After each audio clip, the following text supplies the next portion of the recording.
take away the economy from those who rigged it. As I see it, class warfare, the only resort to right wing doom. It's worth it. How to talk to your right wing relatives, friends, and neighbors, and other books written by Egberto Willis.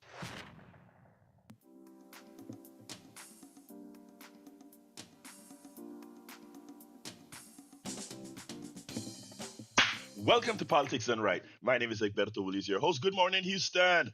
Good morning, Harris County. Good morning to the great state of Texas. Good morning to the United States of America. Good morning to the entire world receiving our signals via the magic of El Internet, formerly known as ARPANET, created by whom? We, the people. And guess what, folks? We, the people, are taking back control. It always starts somewhere, but wow, what a landslide. But anyhow, before we get busy, let's go ahead to the geniuses in the studio, senor. Jack Van Bepper and Mayana. Good morning, my people. Good morning. Good morning. Good morning, Mayana. How are you today? I'm good. Yeah, we sweeped with the Democrats, but the props all passed. Oh That's All of man, such them, a yeah. everyone. I was Well, looking at that on the live one, and it looked like Prop 6 was not gonna pass, but I read in the paper afterwards that all of them passed. I'm looking at the real time data, and according to Prop 6 did. We'll see. Yeah, it's just you know, I don't know. More I, tax cut I, I for landowners near the yeah, I'm a, border, and Prop 3 with the people in jail, and I don't know. I'm just well, I'm for like jail reform and that sort of thing. So. no, I mean, yeah, yeah. I think I'm people I'm for don't know. I'm for uh victim orientated. Not such a punitive system, a restitution system instead of a incarceration system. Well, the reason why all these things pass is people just were hoodwinked, and it is so hard to get across on 17. Why do you think they put 17 amendments? None of these things really had to be in amendments. They put that there because when they They're lose testing power, waters. no, when they lose power, it means that whichever government come in can't do certain things because it's in the Constitution. If it's in the Constitution, you cannot write a law against it. So therefore, you have to get another constitutional amendment to remove that constitutional amendment. It's ridiculous. But Oh, anyhow, that's what's talk going to to have me. to be done. Yes, yes, Well, yes. Texas, you just sold some of your rights away with this one. That's what, a lot of people don't see. They cripple us. Imagine inheritance tax. Oh, those rich people are gonna, you know, pass it to your kids. No work. They always talk about the loud. Well, we'll talk about that later. What's up, Jack? With your entry, my brother. Okay, I'm gonna read your headlines. As the dust settles from a historic election night, a clear message resounds. Americans are demanding justice, economic, social, and democratic. From Zoran Mandami to Mike Sherrill, voters back candidates who champion workers, equity, and fairness. Yet, the very technology that could empower this movement, artificial intelligence, is being weaponized by capitalism to deepen inequality. This show dives into how people powered democracy can reclaim both politics and technology for the common good. That's great. That's Yeah, all I can say. absolutely so, man. Absolutely so. Anyway, welcome aboard, Richard Smith and Deborah J. Please remember that I missed the first few dozen on Substack. That's just how their system work.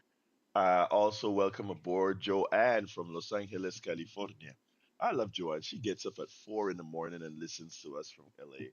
That is great. Uri Deemer from Deer Park also, he said, represent it is. You know, I'm not, before I go to the national elections, I want to go to our local elections here in Harris County. And of course, we have that Amanda Edwards and Christian Manafee are the winners in that. And you know what separated them? About 3 points. So it's going to be interesting what the runoff is going to look like between these two, and we'll see what happens. Amanda Edwards have been running for quite a while, and Christian Menifee is leaving the state. I think he's a secretary of the attorney. I think the Harris County attorney, if I remember correctly. But anyhow, that race is going to be interesting. The runoff that is. Now, when it comes to the propositions, um, I can't speak about how disappointed I am in many have done to ourselves. Because, and I'm trying to get to the proposition that I really wanted to. I had it on the screen, but it went away. Anyway, there are two propositions that, well, three that in Spanish also me dio asco. It made me, it just pissed me off. The first one was uh, the bail, locking people up, as Mayana was talking about earlier, which made, which in effect you understand what it is. It's a matter of keeping the prison industrial complex funded. That's what it's all about. However, the other one that gets me is a proposition that prevents taxing security transactions. Most of the people who are involved in security transactions are wealthy. And for our state to say that we've created within our constitution that we can't tax the movement of capital, uh, it is, I cannot explain why Americans, Texans voted the way they did, screwing themselves. Okay, so you know what they'll do? They'll increase the sales tax. They increase other regressive taxes to cover not taxing rich people. And we actually voted. We told them it is okay for you to treat rich people better than you treat us. Because where there is a shortage, you are going to make it up with regressive taxes called fees, tolls, and other ways. So the Texas can actually say we screwed ourselves by voting yes on this amendment. And the other one, of course, is inheritance tax. For the people that always talk about personal responsibility and lifting yourself up by the bootstraps, that you can allow transactions untaxed where related to inheritance. Again, we decided to screw ourselves because tax is not collected by these folks or taxes paid by all of us. There was another one as well, and this one is a little bit more technical, and that is, and you notice they put all these, they give you a whole bunch of amendments to vote for, and then everybody just go down and check yes, yes, yes, yes, yes, yes. And in there as well, for people that have companies, if you have an asset that's worth $125,000, now it's untaxed. No ad valorem on taxes on these guys. Why? Well, because rich people have the ability to talk to these guys. And what they did again by putting it in a constitutional amendment, it means that another administration, a more sensible administration, and it doesn't take much to make a more sensible uh, administration than what we have in Texas right now. Just about anybody would be more sensible. Dan Patrick, are you kidding me? Governor Abbott, are you kidding me? Our Attorney General. So what they did is codify this into the Constitution so that the next, if we got a Democratic governor, if we got a Democratic legislature, they couldn't impose those taxes on rich people at all because it's in the Constitution. And the only way to get it out of the Constitution is to vote it out. And from what you see people are easily swayed into doing the wrong thing. Anyway, before I continue, let's go to Jerry. Come on in, Jerry. Hey, how you doing? I'm doing fine. Talk to me, my brother. That's good. Yeah, I just wanted to talk about you saw the reverberations, but I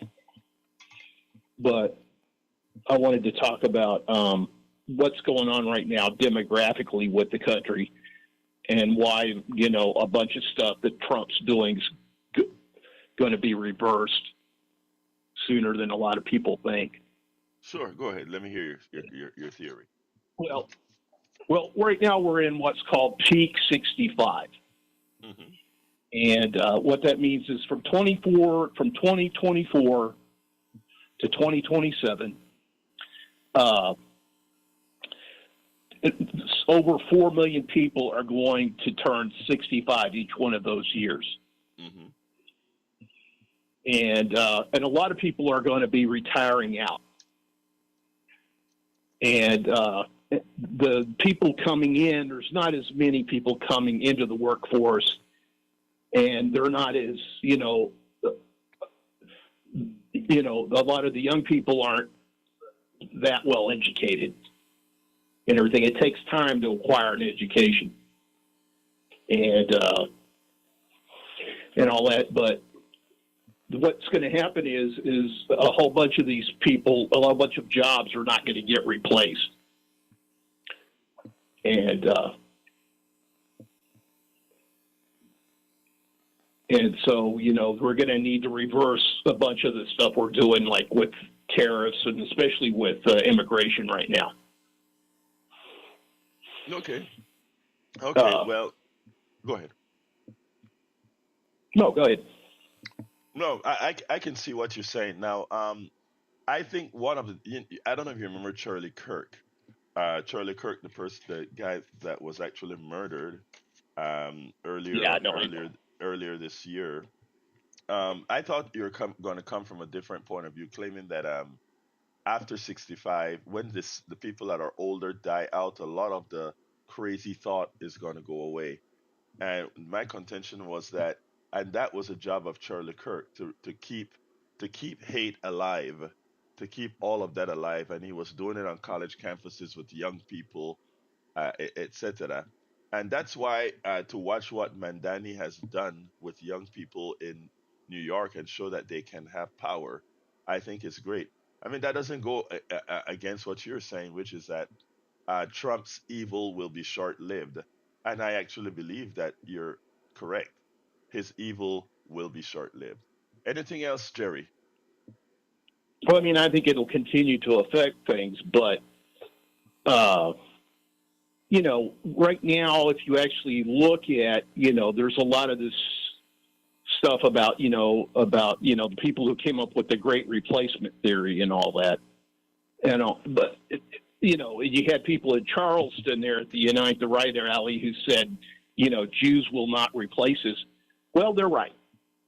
They're not going to be replaced by Jews. They're going to be replaced by AI. women and Asians. Well, look, thank you very that. much. And, anyway, that's it. Thank you very much for your commentary, Jerry. Anyway, folks, I want to play something for you guys. This is Larry Sabato.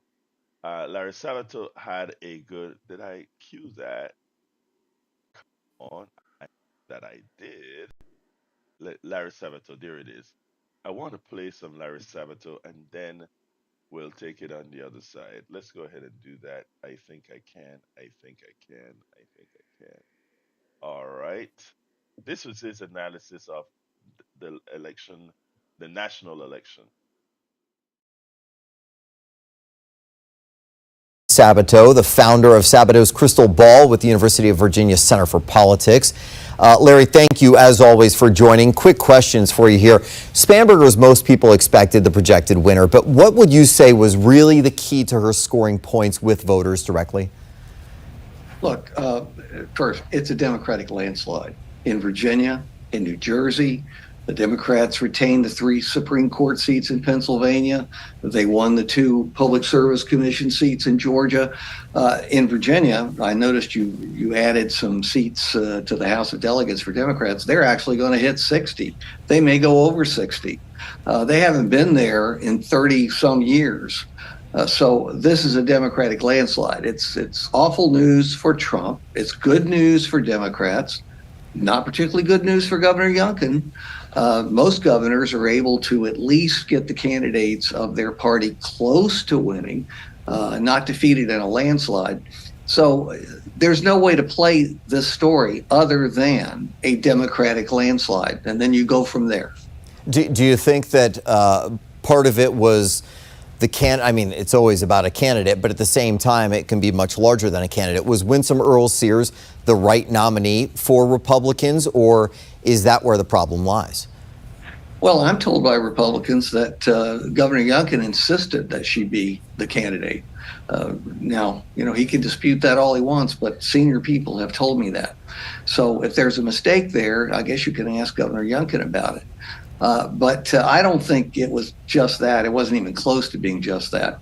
Donald Trump is deeply unpopular in Virginia, in cities and suburbs that matter. Yes, he's still popular in the rural areas, and you see what that amounts to, low 20s in terms of the actual vote percentage of the statewide total. So, it's Trump. It's the fact that Abigail Spanberger turned out to be a very good candidate, as we had suspected given her congressional campaigns. And the Republican candidate was subpar. But the incumbent attorney general was a good candidate, and millions were poured into that race, and he ran against a Democratic candidate covered in scandal. And yet it looks like the Democrat's been declared the winner, and probably by 3 or 4 percentage points. So again, it's so much bigger than any one factor than you could name. If I had to pick one, I would say it's the unpopularity of Donald Trump. Well, and Larry, the timing's so critical because as we look at government shutdown and, of course, those DOGE cuts and federal jobs that in an area like Northern Virginia, where you have such a large population of voters that Democrats have to rely on and currently can feel like they were successful in that measure, the timing couldn't have been much worse for Republicans, right? Yes. And of course, why did it turn out to be so much worse? Because that's the way Donald Trump arranged it. It's not as though these things happened out of the clouds. They happened because the president organized them, appointed people to run them in a way that would be very damaging to his candidates in many states, and particularly Virginia, given our large percentage of federal workers who've been furloughed or outright fired. So, all roads lead back to the White House. They won't want to admit that, but it's absolutely true. And many of the state Republicans are saying that privately. Of course, they'll never say it publicly because they don't want to offend President Trump. Larry, as we look at the numbers, Spanberger up 14 points, Hashmi 10 points. So you see a little bit of a drop, which is understandable. That's pretty traditional. And then down for Jay Jones to a 5% margin. Now, of course, he's been declared the winner, so they can all exhale and the party as well. But is that drop off surprising at all to you, the 14, 10, and 5? Or do you think that the scandal regarding the texts for Jay Jones made this a lot closer of a nail biter than it would have been maybe a month ago? Oh, absolutely. The text scandal, it wasn't just a text scandal. It was his going 116 miles an hour on Interstate 64 and then getting a sweetheart deal instead of the normal sentence that one would be given for that. And then he cheated on the public service hours. How he got away with all that, I think, merits looking into, regardless of his election. But look, everybody knew the Attorney General race was going to be the closest of the three. I think a lot of people are genuinely surprised that Jay Jones managed to win, given scandals that frankly would have drowned candidates 10 or 15 or 20 years ago in the pre-Trump era. That's the critical change. We're all used to scandal now, and a lot of it. Yeah, and you're right about that. You certainly can survive something that 20, 30 years ago would have been your undoing. I mean, it's a big difference from a Howard Dean scream on a stage in New Hampshire. We have seen a different political landscape for sure. Larry Sabago, as always for your insights tonight. And that's it. I mean, let me tell you. By the way, that last statement I thought was funny. This guy had a lot of skeletons in his closet, and he still won. And to that I say, well, Donald Trump set the new standard. I hate it, but he set the new standard. And there we go. All right, let's go to John, line number 2. Come on in, John. Hey, Victor, good morning. Good morning. How are you doing, hermano? Uh, kind of a kind of a coin toss here as far as what's good, what's bad. Nationally, great, but we should be ashamed of ourselves here in Texas Big time. for not paying attention to what's happening nationally. We are so backward, man. We are so backward. I can't believe how many people fell for the wording of these propositions. Well, And, and I've been let me just say one go thing, ahead. John, because Glenn Ryan nailed it. He says in the chat, he says, I must admit I don't listen to local news, but did the Dems in Texas campaign against any of these measures on the ballot? I voted against all of No. them, as one would expect from someone who votes in protest. Well, I vote against all of them because none of them needed to be a constitutional amendment. The only reason they were made constitutional amendments is because they wanted to ensure that if they lose power, those who came into power without changing the constitution again wouldn't be able to overturn the things that they did, like no tax on the wealthy, etc. Go ahead, John. So, by the Exactly. way, so Glenn is Well, correct, but the Democratic I've Party, been I've been doing this since I was 18 years old, and I know what these conservatives in Texas do, and they word these things, and these people fall for it constantly. We are so ignorant here in Texas. We should pay attention what's happening nationally and get with it. So we uh, need to do what Gavin Newsom says: organize, organize. right. Well, you know what you saw around the That's country. not this.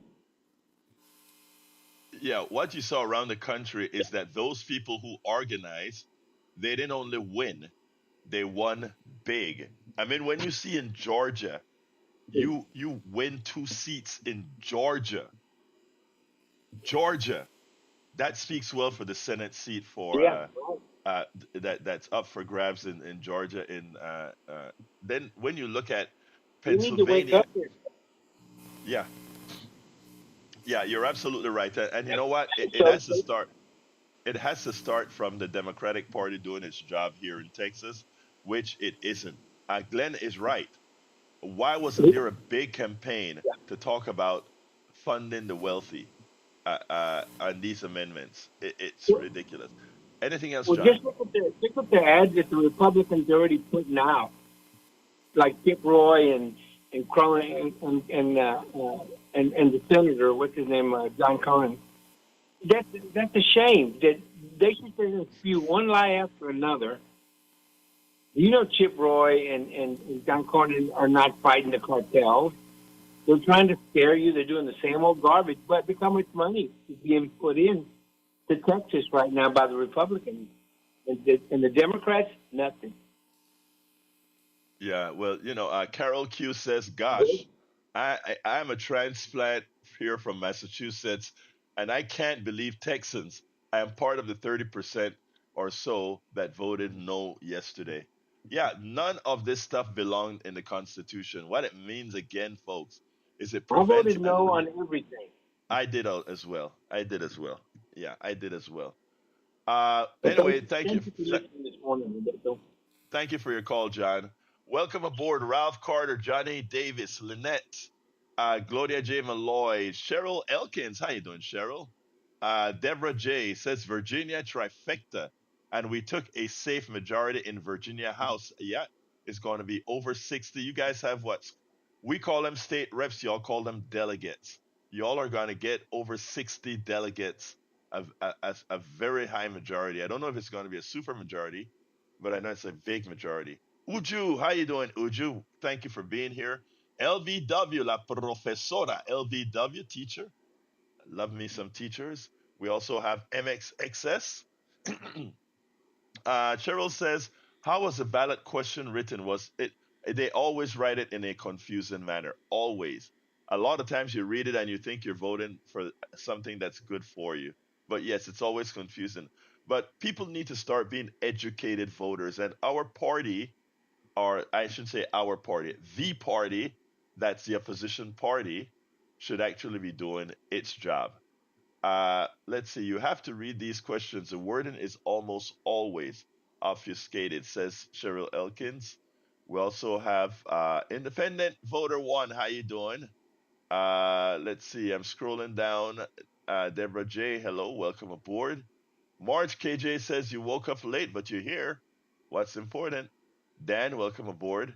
Deborah J said Jay Jones has done nothing that countless Republicans have not done and got away with or got pardons for. Deborah, you nailed it. It's a different world now. Those things no longer make it objectionable. Let's see. The U.S. electorate has set the new low standard. Yep, you're right about that. All right. We decided, Deborah J, we were sick and tired of holding Democratic candidates accountable while Republicans do not hold theirs accountable. Case in point, January 6th insurgent and attacked the Capitol, got pardons, and now an ICE thugs. Exactly. I get you. I get you. Ralph Carter, welcome aboard. Dems in Texas have majority enrollment. Pay attention to ballot measures and provide leadership to fight these shameful racist ballot measures. Ralph, exactly. When we organize, we win, according to Ralph, which is true. Let's continue. Glenn Ryan says the only person I'm sure will push real reform is Mamdani. Watch the rest of the Dems move to the center and sell out the rest of the people again. Well, here's where I think we ought to figure out. I want to see what's gonna happen when Mandami opens his first grocery store in a food desert. I want to see how it's gonna be advertised, if you will. LVW says feeling hopeful for the country and disappointed with Texas, but per the usual. Absolutely. Let's go to Ingrid Randall. Come on in, Ingrid. Good morning. Good I morning. worked How you the doing? election polls. I'm good. Good to hear from you. I worked the election polls, and I walked during yesterday. And I must admit, I could feel the confusion and the frustration from the poll voters because of the way that amendments were written. They were written so confusing, so confusing. And I'm assuming that we know why it's written that way. But people did come out and vote yesterday, and I think that they just got frustrated and just started voting for all or all against. Wasn't the right way. And the callers are right. We need to do our part by reading and investigating and finding out what's going on. But when you have people that just come out to vote because they should, a lot of these people are uneducated about what's going on in the polls. Other people are pushing them to vote. And when we get out there and we vote and we have no clue, this is what we do. So do you commend them for voting, or do you be upset with them for not voting the correct way or not voting the way that would support Texas? It's a catch-22 to me. You're right. That is a catch-22, and that's why I said, Ingrid, that we have to do our job. In other words, I put that on myself as well, right? I have a show every day. Mm-hmm. Maybe I should have, and for the little amount of folks that compared to the whole Harris County electorate, should have been there pounding on these issues. Yeah. Unfortunately, it's not the sexy thing to do, but maybe there should be an unsexy 5 minutes every day on the program to educate on issues like this. So when I'm throwing faults on, let's say, the Democratic Party for not doing the necessary education of the populace, maybe I need to also look in the mirror because I as well didn't cover, you know, some of this subject, and henceforth people are. In fact, I think a couple of callers said, "I didn't know what to do until you said you were going to vote no on all of them." I had a couple of callers said Right. that, but the question is, why didn't I do it more often and more consistently? So I will also crop to that. I understand. I understand. Anyway, Okay, Ingrid, well, anything that's else you'd all like I to had. add? Thank you very much for your call, Ingrid. You have a wonderful rest You're of your welcome. day. Have a great day. Take care now. Let's go to my sister Betty. Come on in, sister Betty. Good morning, Alberto. Texas election went to dirty money. Bail bonding. My grandnephew, he was one of my grandnephews. I had many, and nieces, many. But one of my grandnephew was picked up for the third time for money. Bail bonding. Among others, dirty cops with their throwdown drugs. All money, Alberto. And this is what I have to say to Augie, you're a sweetheart. You put your money where your mouth is. Alberto, also, always think of something good through the day. It keeps you organized. Love y'all. Love you, beautiful. Let's go to brother Jimmy, line number 3. Jimmy, come on Yeah, in. the propositions that were passed 100%. Apparently, people felt like if they were on the ballot, they must be good. But I went by the Houston Chronicle endorsements. They were for some and against some, and they studied the proposition. So I trust them to make good decisions. But apparently, the public voted for all of them, which surprised me. Last night on Frontline, they had a feature about Germany moving to the far right. They're over there degrading the immigrants. They want the immigrants to leave. They're blaming them for crimes that are not even being committed. That's sort of the same thing that Trump's doing over here, blaming immigrants for crimes when crime is actually going down. So they're lying about the immigrants being responsible for crimes in Germany and over here. Yep, you're right. But you know what's great, Jimmy? When you talk about moving to the right, yesterday, in every state that voted showed a left bias. Every single state that voted. So I mean, what that swing to the right is waking people up. But you got a lot of calls, Jimmy. So I got to go. Anything else you want to say, real quick? I'm glad to hear that all the states in the U.S. are moving to the left, and they're voting Democratic instead of following Trump's eagerness to become a dictator. Thank you, brother. Have a good one, Jimmy. Let's go to. Is this Melissa Bowie? Come on in, Bowie. Let's see if that's my girl. Is this This Melissa? is Bowie. Good morning, Houston. Hey, beautiful. I haven't heard So, from you in a long time, girl. you, um, yeah, you only gave me 3. Yeah, I need one more. Okay, anyway, I'm sorry, guys. You've argued. So I was at the voting booth yesterday, and I was looking at the propositions, and they were so worded crazy that I knew that everyone who came in, who did come to vote, thought that it was for them. It looked like it was for them, but it's like we don't even remember English class anymore.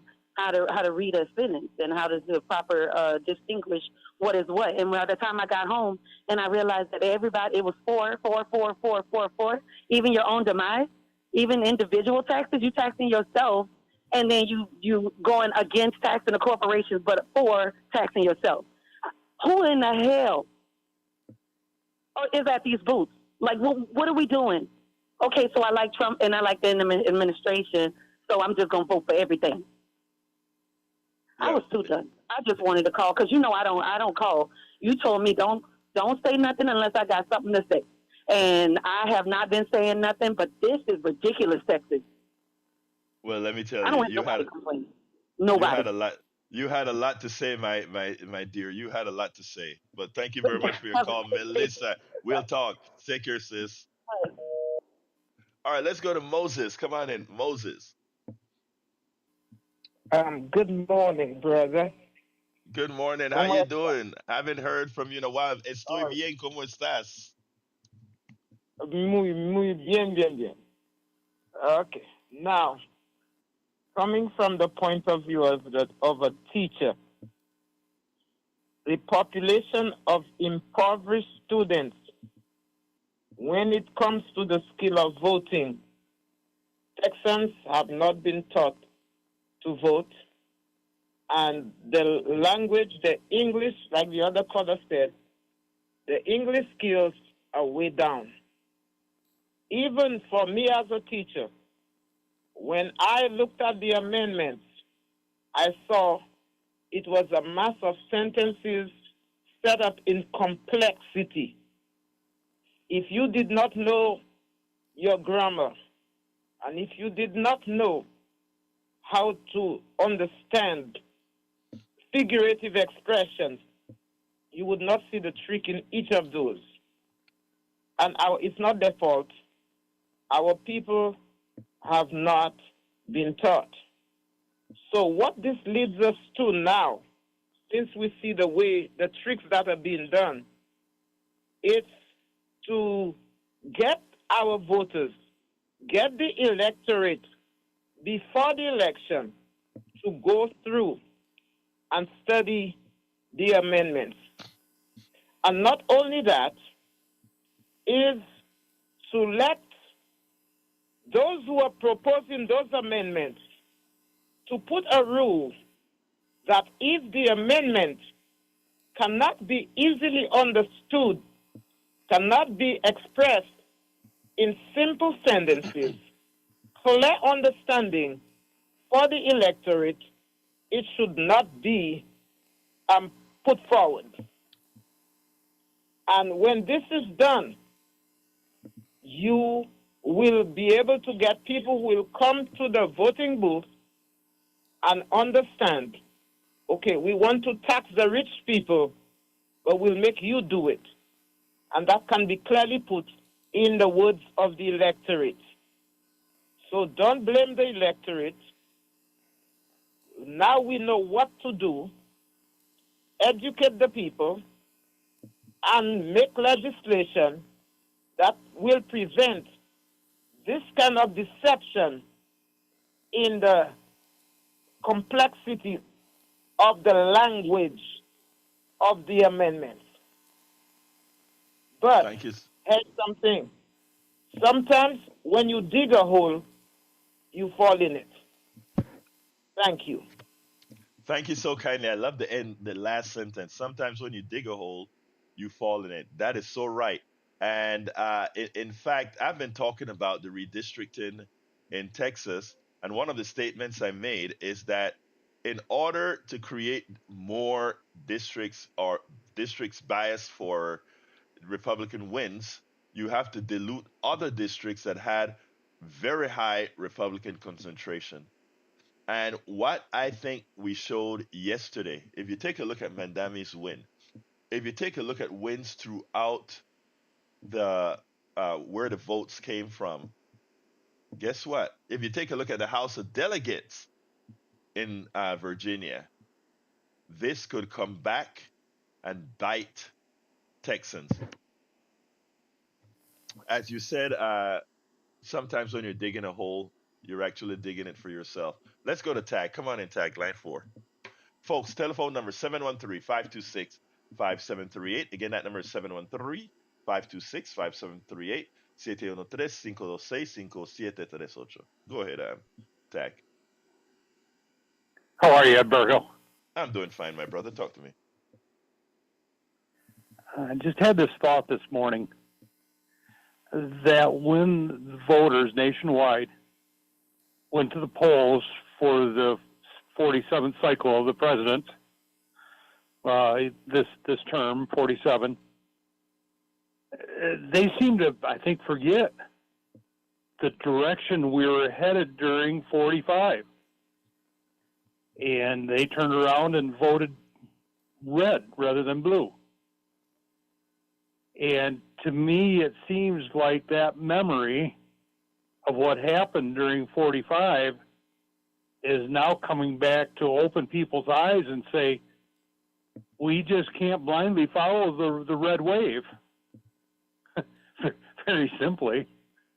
So to me, this looks like a setup for the 48th cycle, who's going to be our 48th president, that people are going to remember what's happened during the 45th and the 47th and say, hell no, we ain't doing this again. What do you think? Well, I sure hope so. I really, really hope so because again, repeating mistakes hurt the average American citizen a lot as it enriches a few. And so I hope you're right. And I think that the elections that we had in the last several in the several states that we had elections in, except for Texas, pretty much said that tag. So I hope it's consistent. All right. We have to have that muscle memory Right. to remember that 45 and 47 did not work out for the American people. We need a new direction. That's what I'm saying. So thanks, Egbert. I'll Absolutely. go. Thank you so kindly, Tag. All right, let's go to line one. Champ. How you doing, Champ? Oops. Okay. Uju, we accidentally dropped your call again, please. Champ, come on in. Good morning. This isn't exactly with what you've been talking about, but on Arnie this morning, they mentioned that the USDA sent emails to grocery stores forbidding them to give discounts to SNAP recipients. Yeah, I saw that. By the way, that just shows you that just shows you what the administration thinks about the people that are suffering, right? They rather win at all costs, even if they're using the sufferers as pawns. Interestingly, Champ, we have to remember that I don't know that what the letter that they sent, believe it or not, I don't know if it's an illegal letter. Actually, I think it is legal what they said in regards to not having special pricing for government funded things because that's the idea behind a lot of government funding is that it's not supposed to compete with free enterprise. I mean, not free enterprise, but compete with capitalism, if you will. So whenever they give us subsidies or whatever, they want to ensure that you are not causing harm to the business person. So, I mean, I think what they did was legal, it was heartless, and not only heartless, it was unnecessary. Anyway, continue, brother. I think it was just to put pressure on the people that are opposed to his. Yeah. No, no, I know where you're going. Right? No. Don't worry about your senior moment. I get them all the time. Let me just tell you this, champ. You're correct in what you're about to say. That for people who oppose what he wants to do, which is oppose the shutdown, etc., that he wants to fear them Yes, sir. into opening back up again. That's what they want to do, champ. And I think you nailed it, dear sir. All right, let's go to Uju. Come on in, Uju. How you doing, beautiful? I'm good. Good morning. Good morning, sis. Yeah. So I have an echo on my end. Can you hear that or no? No, no, we don't hear the echo, but we have to fix that. We've been working on that for months now. Go ahead. Oh, okay. That's fine. So it's just unfortunate as to what happened with your ballot measures. I just wanted to point out a few things. I know we had some ballot measures here in Florida, and the way, I mean, me and my husband and I are educated voters, but for other people, I basically told them, if the people in charge are immoral and unethical, anything they propose, you should always oppose it. So down here, the Orange Man and our idiotic governor were trying to champion legalizing marijuana. And underneath all of that BS that they would say, no, it's going to be great for the economy, blah, blah, blah. They failed to disclose that there was it was basically going to be a monopoly. So right now, medicinal marijuana is legal, and you have different, you can apply for different licenses and, again, encourage free enterprise, right? Free market. Mm-hmm. if you legalize marijuana, essentially there's one big company who also donated very huge to the orange man and our governor and all the corrupt legislature that essentially would have cornered the market and made it a monopoly.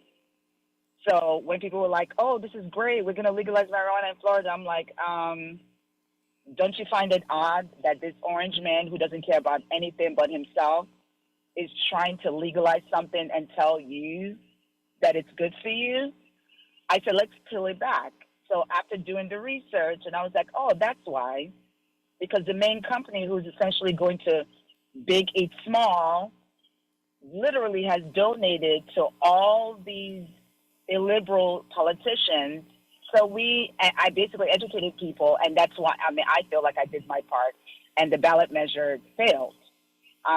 Because it would have skyrocketed even prices for medicine or marijuana. So the one thing I will say is the way we get out of this is, we're in unprecedented times. It's literally talking to your neighbor. I'm not even kidding. Recommend podcasts that you listen to your neighbor. When you see them, how are you lifing right now? Listen to them and say, hey, listen, I was listening to this great podcast. This is a great episode. Listen to it. And then hopefully they then decide to then do more and listen and start educating themselves. So like, for example, my neighbor, she's like, I hate the man in office, but I like what he's doing for Israel. I said, oh, okay, let's talk about that. And after educating her about how you might think what he's doing for Israel is good for you as a Jewish person in America, or what the Israeli prime minister and he's doing is actually weakening and making the world look at Israel as a piranha, which is not good for you. I feel like we're still having discussions about it, but it's educating her and letting her know that he might not necessarily be an anti-Semitic, but he is surrounded with people who are anti-Semitic, who hate people like you, and they are hiding under the guise of trying to be the savior for Israel to essentially get you to vote against your best. But it's not necessarily vote against your best interest, but like side with them. Anyway, that being said, talk to your neighbor, recommend podcasts, and also if you have PBS, Ken Burns is doing a lot of great things about America, the American Revolution. We need to start taking ownership of our government and start being true Americans and taking back the word patriotism. Because when we get this back, everything has to be destroyed. Broken up, everything. Big banks, big corporations, everybody who literally refuses to allow Americans to have liberty and freedom. They all have to be taken out. Uju, but that's my two cents. I love all that you had to say, and that thing about communicating with your neighbors and talking to them. That is the magic. Thank you, and thank you. You have a wonderful rest No of your day, problem. sis. Everyone have a great day. Take care now. All righty. Bye. All right, let's go ahead and go to Bruce. Come on in, Bruce. Hello. You're here. Hello. Can you hear me? Yes, sir. Yeah. Egberto, being that I'm a regular customer at the grocery store, they send me coupons in the mail all the time. Restaurants offer discounts to military and service providers, which is government. No one complains about that. Republicans preach free enterprise. They should be able to offer any discount they want, anytime they want, run the business any way they want. I'm done. Bye. Thank you, buddy. Cheryl Elkins was kind enough to send out what they sent, and the reminder read as follows. SNAP EBT authorized retailers must comply with SNAP Equal Treatment Rule, which says you must offer eligible foods at the same prices and on the same terms and conditions to SNAP EBT customers as other customers, except that sales tax cannot be charged on SNAP purchases. You cannot treat SNAP EBT customers differently than any other customer. Offering discounts or services only to SNAP paying customers is a SNAP violation unless you have a SNAP Equal Treatment waiver. So again, like I admit, I didn't. Thank you for that, Cheryl. Cheryl went and looked it up, but I knew that whenever the government have these programs, the capitalists always get in there to make sure that the government program isn't going to somehow compete or cause them some sort of competition. So there you go. Let's go to Donald. Donald, line one. Hey, good morning, Alberto. Good morning, my brother. Talk to me. You were taking all the fun out of it. I can't call and beat you up if you beat your own self up. I told you a long time ago about that mirror. Michael Jackson, the man in the mirror. That's where the change comes. Brother, let me tell you, that is one thing that I always do. In fact, even after the shows, when people talk to me or call or say certain things or critique or give positive affirmations, I line it up in my head and I try to learn from that. So, anyway, go ahead, brother. You're a good man. The first thing that comes with change is admitting that there's a problem. Amen. Now, I'm going to get you on Friday when I got some time because I'm going to recap on some of your stuff from last week. All right, all right. Different lens is you have to look at life through. And you can't just go on emotion. You have to first use the intellect that God gave you and then your heart. You nailed it. Anything else, Donald? As usual, you like to be insightful. Take care, my brother. You have a good one, buddy. All right, let's go to brother Mike. Come on in, Mike. Hi, good morning. Regarding the call by the kind lady 2 or 3 callers ago, who's trying to convince her neighbor that Uju, yeah. Israel should commit genocide because it's not good for their reputation, basically. I find that a little bit, I find it very offensive and kind of sickening. Israel shouldn't commit genocide because the victims of genocide deserve human rights, just like everyone else in the world. And I think, since this so-called ceasefire has gone into place, Israel has killed over 200 Palestinians in Gaza, and I don't know how many in the West Bank because it's not reported on very much. And I think the right-wing allies of Israel, the Trump administration, some administrations in Europe are basically told Israel, listen, you have to stop. We can handle genocide and ethnic cleansing if you do it kind of slowly and quietly. But when you kill 200-300 people a day, kill and injure, and do mass destruction, that's a little bit too much for us to handle. Our people aren't sitting quietly for it. So Israel has gone back to what they were doing prior to October 2023, which is quiet and slow genocide and ethnic cleansing in the West Bank and Gaza. In the West Bank, every day they're killing. Practically every day they're killing someone, they're injuring someone, they're arresting people, they're stealing their land, they're stealing their livestock, they're stealing their farmland. Let me interject. Let me interject a bit, Mike, because I know Uju and her sentiment. What Uju did was a very important. I know she had good intentions. No, but what I'm also saying, it's not about good intentions only. It's about techniques. There are times that in order to get to a person, you have to find that commonality first, and then you can change the morality. I mean, so what you're talking about, Mike, is 100% moral, and you're correct. We can't argue about that. Unfortunately, a lot of people aren't like you. And what we want is to stop the genocide. And to stop the genocide, we have to have the impact from here. And sometimes exactly what Uju did was how you actually start the process. Continue, my brother. Yeah, I agree with you, and what you said makes a lot of sense. And people should realize that a very large percentage of the Jewish population, certainly the American Jewish population, have come to realize that Israel is a pariah state. It's not that it appears to be a pariah state or a rogue state.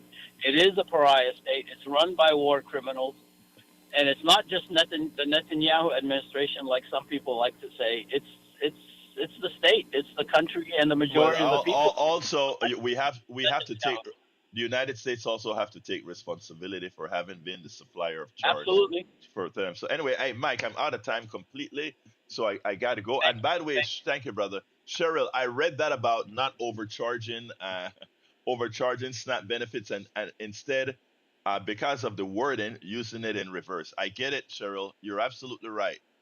Let's go ahead and go to the studio to close out, and then I'll finish up in a minute. My quick comment is that now I'm having a senior moment or something. I'm not even senior. Go to Jack first. Jack, go All ahead. right, Texas, you just gave the wealthy constitutional right to more tax revenue that you Texas will pay for through higher taxes. You've been hoodwinked again. Okay, so I was thinking that we voted blue for hope and protest, right? And then we let all the props go. And what I was wanting to say is that if you're voting blue, you also have to remember the regime that put forth the props. So voting yes on them, like, is kind of the problem. It's like if they're wanting to put things into the Constitution, it's probably not good. And Hey, so that's that's where you would go exactly with right. no. That is exactly right. Let me just say, going forward, anything put into the Texas Constitution by a government that will let its people die from not accepting Medicaid expansion to the Affordable Care Act I should had that be in my no. notes. You had that in your notes. I did, but I want to be short. Okay, thank you for saying that. Thank you for saying that, sis. But anyway, we got to get out of here. But before, I want to remind you that the rest of the program is at politicsandright.com/newsletter. Politicsandright.com/newsletter. You can email me directly at kpft@politicsandright.com, or rather, kpft@politicsandright.com. I love you all. Thank you for all the commentary. Thank you for all the critiques, the kudos, all that good stuff. My name is Egberto Willis. This is Politics and Right. And you guys know how I end this baby. I am what?